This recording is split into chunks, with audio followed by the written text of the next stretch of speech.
नमस्कार। अभी मौजूद हैं हम पटना के पुस्तक मेला में। गांधी मैदान में आयोजित बेल्टी एंड कंपनी का पुस्तक मेला है और यहाँ पे 3 किताब अंशुमान जी का बिक रहा है इस पुस्तक मेले में। आपको बता दें, इनका एक बार परिचय, अंशुमान जी का परिचय आपको करा दें कि ये पूर्व उपाध्यक्ष भी रह चुके हैं पटना यूनिवर्सिटी में छात्र संघ के, और सिविल कोर्ट और पटना हाई कोर्ट में वकालत भी करते हैं, यानी कि अधिवक्ता हैं। और इनका 3 किताब है। जो इनका सबसे पहला किताब था सैदपुर से बेउर। सैदपुर क्या था आप लोग भी जानते हैं। सैदपुर एक हॉस्टल था जो शायद पटना यूनिवर्सिटी का ही हॉस्टल हुआ करता था और आज भी है, और वहाँ से बेउर, और शायद ये इनका पहला पुस्तक है। सबसे पहले तो स्वागत है अंशुमान जी हमारे। धन्यवाद आपके राजनीति न्यूज़ चैनल में। आपने जो, मैं तमाम लोगों को धन्यवाद देता हूं कि हम इस तमाम काम करते हुए भी मैं अभी तक 3 किताबें पुस्तकें लिख चुका हूं और तीनों किताबें काफ़ी हिट कर गई हैं। मैंने हमारी किराए की गर्लफ्रेंड जो किताब मैंने लिखा, नॉवेल लिखा, जो उसमें बात करेंगे, लेकिन सबसे पहला जो आपका पुस्तक कि मैंने जेल में एक पहली बार जब कोई जाता है तो उस व्यक्ति के अंदर में कौन कौन से भाव हृदय में उमड़ते हैं, कौन सा भय पैदा होता है। वो लाल लाल दीवारें, वो बड़े बड़े दीवारें, वो लाल लाल बड़ा बड़ा दरवाज़ा है ना, वो मैंने चिड़िया खाना से भी ज़्यादा घेरा हुआ वो मोटे मोटे रेड वाले वो दरवाजे, अभी भी मेरे न जहन में कभी वो आता है तो भय पैदा करता है। जो सैदपुर हॉस्टल में आप रहा करते थे, वहाँ से बेउर जेल तक का सफ़र भी किया। जी। और इसी पे आधारित आपका पहला किताब है सैदपुर से बेउर। और दूसरा जो आपका किताब है दर्द का देवता, तीसरी किताब है। ये तीसरी किताब है। दूसरा है किराए की गर्लफ्रेंड, जो कि आजकल काफ़ी सुर्खियों में इनका किताब है। किराए की गर्लफ्रेंड जो देख सकते हैं हमारे हाथों में भी है, किराए की गर्लफ्रेंड। अच्छा, किराए की गर्लफ्रेंड लिखने का तात्पर्य क्या है और किस उद्देश्य से लोगों के बीच में आपने लाया है? क्योंकि सच बात है कि हम जिस दुनिया में दुनिया में जी रहे हैं ना जी, हमारे भले मोबाइल 5G आ गया हो, लेकिन मोहब्बत के मामले में तीसरी दुनिया में जी रहे हैं। अच्छा। जहाँ कि हम समाज को टूटते बिखरते दिख रहे हैं, हमारी संस्कृतियाँ नस्त नाबूद होती दिख रही है, और जो हम अपनी चीज़ में जो हमारी संस्कृति किस तरीके से पतन की ओर जा रही है, एक जो सम्मान होना चाहिए वो कहाँ खोते जा रहे हैं, उसकी पीड़ा है किराए की गर्लफ्रेंड। किस तरह से आजकल पैसों का जो इस्तेमाल हो रहा है समाज में कि हर एक चीज़, घर है तो किराया का, खेत है तो किराया का, मैंने कोई चीज़ अगर हम ले रहे हैं तो किराया का, जिससे लोन होता है ना, वो लोन टाइप की मेरी लाइफ हो गई है। हम युवा किधर भटकाव की ओर जा रहे हैं, उसकी व्यथा है किराए की गर्लफ्रेंड। हालांकि मैं एक किताब किराए की गर्लफ्रेंड नाइट्स क्लब की कहानी है, लेकिन मैं अपनी ज़िंदगी से भी जोड़कर अन्य युवाओं को भी भावनाओं में देखता हूं तो मैं उस चीज़ के, उसकी व्यथा है किराए की गर्लफ्रेंड। कि हम लोग युवा गांव से जब आते हैं कि हम IAS बनेंगे, डॉक्टर बनेंगे, इंजीनियर बनेंगे, माँ बाप का नाम रोशन करेंगे, लेकिन हुस्न की दुनिया में ऐसे हम घुसते हैं ताकि हमारी बर्बादी के सिवा बागी में कोई रास्ता भी दिखता ही नहीं है।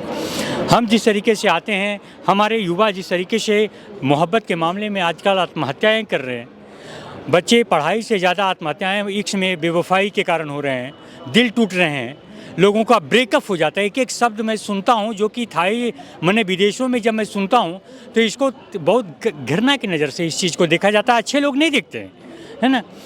आजकल रिलेशनशिप फलना चाहिए, हमारी भारतीय संस्कृति में कभी रही है क्या? आज देखते हैं किस तरीके से लोग एक गर्लफ्रेंड, बॉयफ्रेंड, ये सब रिलेशन जो है हमारी समाज का एक बहुत घृणित शब्द के नज़र से हम लोग देखते हैं। हम उसको अच्छे नज़र से नहीं देख सकते हैं क्योंकि हमारे देश की परंपरा नहीं है।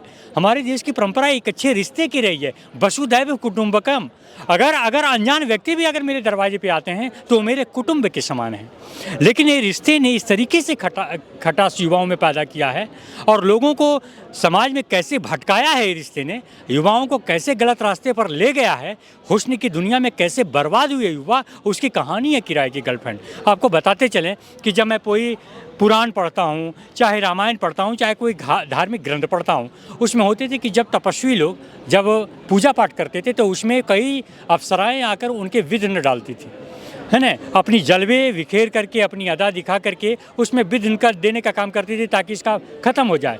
वही रिलेशन है, वो कुछ बदलाव नहीं है, बस चेंजिंग थोड़ा सा मॉडर्निटी का हुआ है, लेकिन भाव वही है। कितने लोग बने हैं IAS, दिन भर अपनी आप जब उम्र गुजर जाती है तो हम गर्ल और फ्रेंड में जितनी बर्बादी हो गई, हम कोचिंग का पैसा कैसे मिसयूज करते हैं। हमारे माता पिता कितने कष्ट से गेहूं बेचकर, अनाज बेचकर, रिक्शे चलाकर, ठेला चलाकर जब हमको पैसे देते हैं तब हम अनुभव कर पाते हैं कि हमारा वो पैसा कितनी मेहनत से आते हैं और उसको कैसे मैं हुस्न की दुनिया में अपनी गर्लफ्रेंड को मैंने फलना गिफ्ट दिया, गर्लफ्रेंड को मैंने आज आईफोन दिया, गर्लफ्रेंड को मैंने आजकल आईपॉड दिया। ये सब वो भावनाओं में कैसे बिखर रहे हैं लोग।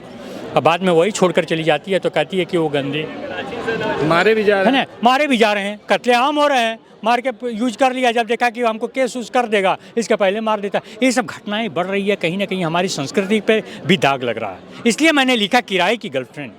अच्छा, इस किताब से लगता है कि लोगों तक पहुंच पाएगा और इसका तो मैं देख रहा हूँ कि पूरे यहाँ तक कि हमारी किताब जो है टोरंटो, थाईलैंड, अब तो मेरी किताब रेंटेड गर्लफ्रेंड से इंग्लिश में ट्रांसलेट होकर के कनाडा, लॉस एंजल्स में जा रही है ना।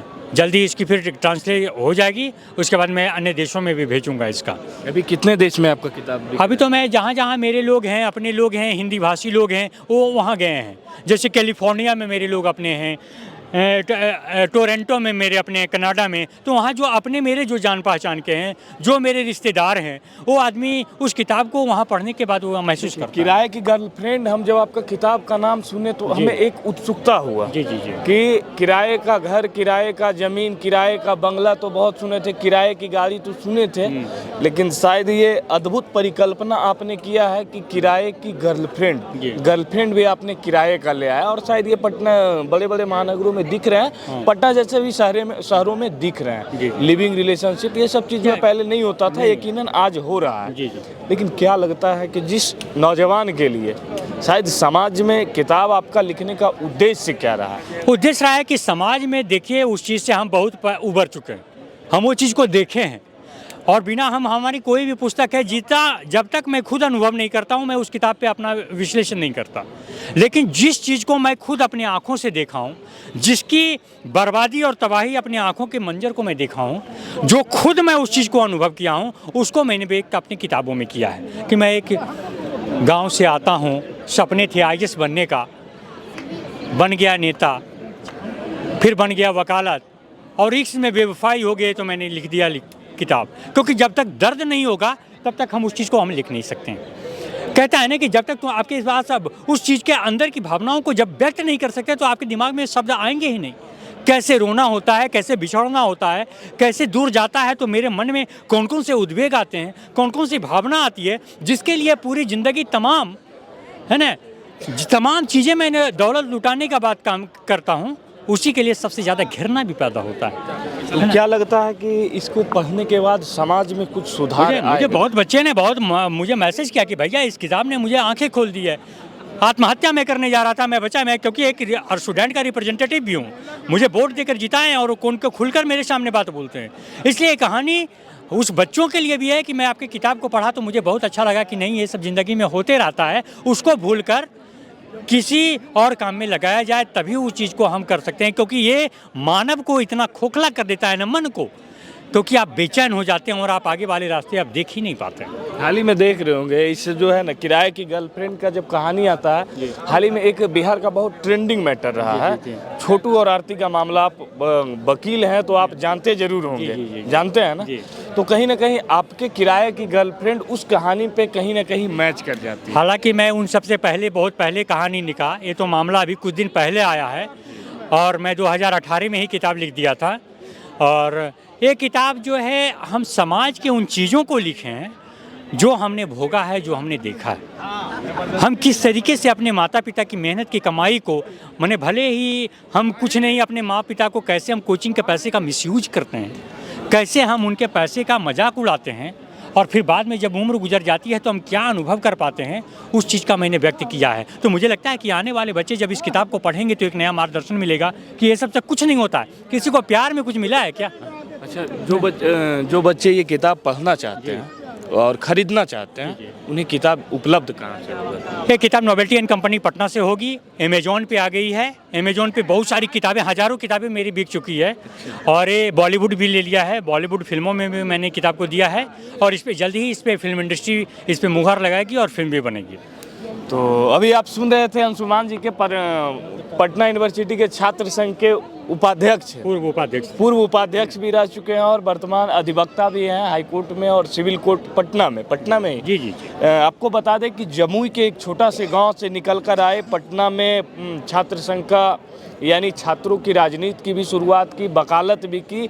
अब लोगों और समाज लोगों के बीच में, खास करके जो नौजवानों के बीच में, जो गांव छोटे छोटे गांव से निकल कर आते हैं और जैसे ही राजधानी में इन करते हैं तो उन्हें पता नहीं चलता है कि आखिर पटना में करना क्या चाहिए। उन्हें माँ बाप पढ़ने के लिए भेजते हैं और कहीं ना कहीं प्यार के चक्कर में अपना जो है कैरियर बर्बाद कर लेते हैं, कहीं ना कहीं दिखाने के चक्कर में अपना कैरियर बर्बाद कर लेते हैं। तो उन सब चीज़ों से शायद पढ़ने के बाद आपको समझने का मौका मिले और शायद अपने आप को सुधारने का भी मौका मिले और जिस उद्देश्य से आपके माँ बाप आपको पटना भेजे हैं शायद वो उद्देश्य सफल हो। बाकी इसी प्रकार आप लोग देखते रहिए राजधानी एक्सप्रेस। मैं हूँ रोशन राज। जय हिंद।